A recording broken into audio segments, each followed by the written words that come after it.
अगर किसी मंदिर या मस्जिद पर हमला होता है, तो दिन ही दिन उनके फुटेज निकाले जाते हैं, उनके बड़े-बड़े बैनर्स लगवा देते हैं, उन्हें आतंकवादी घोषित कर देते हैं, प्रॉपर्टीज़ पर भी कब्ज़ा हो जाता है।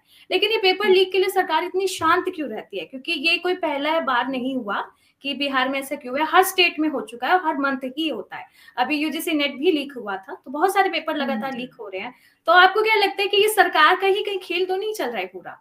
पेपर लीक देखो, कराना ये इस तरह इस तरह के जितने भी वाकया होते हैं, कोई एक पर्सन इन्वॉल्व नहीं होता, बहुत बड़ी जी, हिरार्की होती है, स्टेप बाय स्टेप लोग इसमें इन्वॉल्व होते हैं। तो मुझे लगता है कोई ना कोई जरूर सरकार के लोगों में से इन्वॉल्व है जो इस चीज को दबाने की कोशिश कर रहा है, और वो क्लीन चिट होकर निकलने की भी कोशिश कर रहा है। तो थोड़ा जी, सा ना यहाँ पर मैं कहूंगी कि पूरी अच्छे से जांच होने की जरूरत है। देखना चाहिए कौन कौन लोग इन्वॉल्व है। बीच में मुद्दा उठा भी था, फिर दोबारा उसको दबा दिया गया। तो जी, पूरा बिल्कुल। बीपीएससी को पूरी अच्छे से घेरे में लेते हुए इसकी जांच पड़ताल होनी चाहिए। जी। मैम जैसे कि आप देखें कि अभी इसी साल के मिड में जब मानसून आया था, तो राजेंद्र नगर में जिस तरीके से रॉ कोचिंग वाला केस हुआ था, तो अवध ओझा सर वहाँ कुछ नहीं बोले थे, लेकिन अब आम आदमी हम्म, पार्टी से उन्हें टिकट मिली है, तो अब उनका कहना है हम्म, कि राजनीति तो हम्म, सेकंड पे ही रहेगी, जो मेरी शिक्षा है, जो मेरे बच्चे हैं, वो फर्स्ट पे रहेंगे। अब आप इस पूरे हम्म, प्रोटेस्ट में देखें कि खान सर इन्वॉल्व हो चुके हैं। तो आपको लग रहा है कि हम्म। कहीं यहाँ पे खान सर, अवध ओझा सर वाला सीन तो नहीं करने वाले कि अभी तो नारे लगा रहे हैं, लेकिन कल को सरकारों के कहने पर आके पीछे हट जाएँ कहीं? देखो, हर किसी की ना अपनी पर्सनल चॉइस होती है। अभी वो इन जी, फ्यूचर क्या करेंगे इसका मुझे नहीं पता, लेकिन बड़ा लोगों को बड़ी कोशिश रहती है कि हमेशा इस तरह के मुद्दों में आकर वो अपना खुद का, हो सकता है ओझा सर वाला वाकया दिमाग में रखते हो, वो भी शायद टिकट की आड़ में हो, बट मुझे ऐसा लगता नहीं है जी, कि ऐसा वो कुछ करें, क्योंकि उन्होंने ये भी कहा है कि अगर पैसे एक्स्ट्रा लगने होंगे, एग्जाम की कोई भी फीस होगी, कुछ भी होगी, तो मैं भी दान करूंगा, मैं भी दूंगा, उसमें कंट्रीब्यूट मैं भी करूंगा। तो मुझे नहीं लगता ऐसा कुछ वो करना चाह रहे हैं। वो बिल्कुल हताश है, वो बिल्कुल दुखी है इस वाक्य को देख के, क्योंकि मैंने उनकी वीडियोस देखी हैं, और जिस जी, तरीके से वो बता रहे हैं, बात कर रहे हैं, उससे तो नहीं लगता कि वो इसको अपनी राजनीति की कुर्सी पर बैठने की कोशिश कर रहे हैं या कुछ है, ऐसा मुझे नहीं लग रहा। बाकी भविष्य बताएगा कि उनके मन में क्या था, क्या है।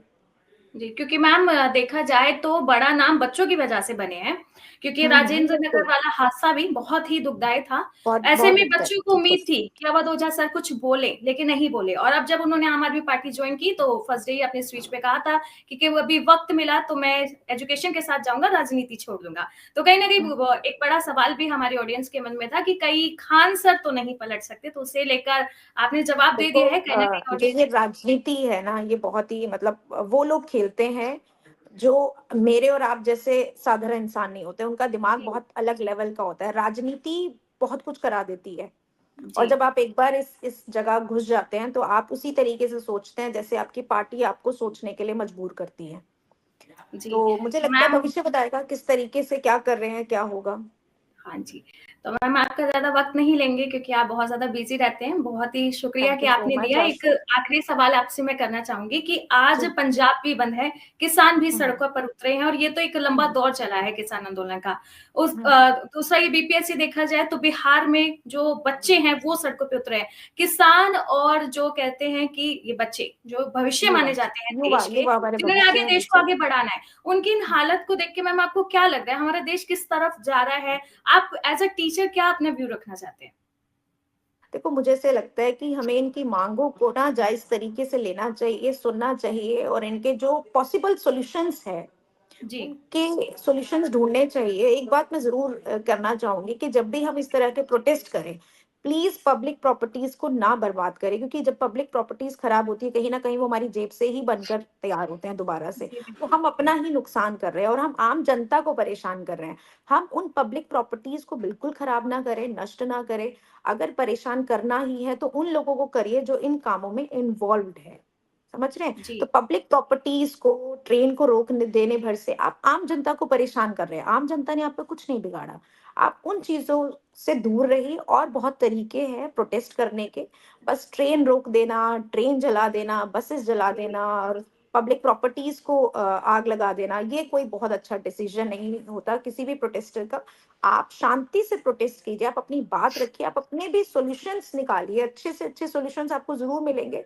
आप अपनी बात इस तरीके से रखिए। जो पुलिस ने किया, लाठीचार्ज, ये वाकई में बहुत निंदनीय है। इस तरीके से पुलिस को बिल्कुल नहीं करना चाहिए।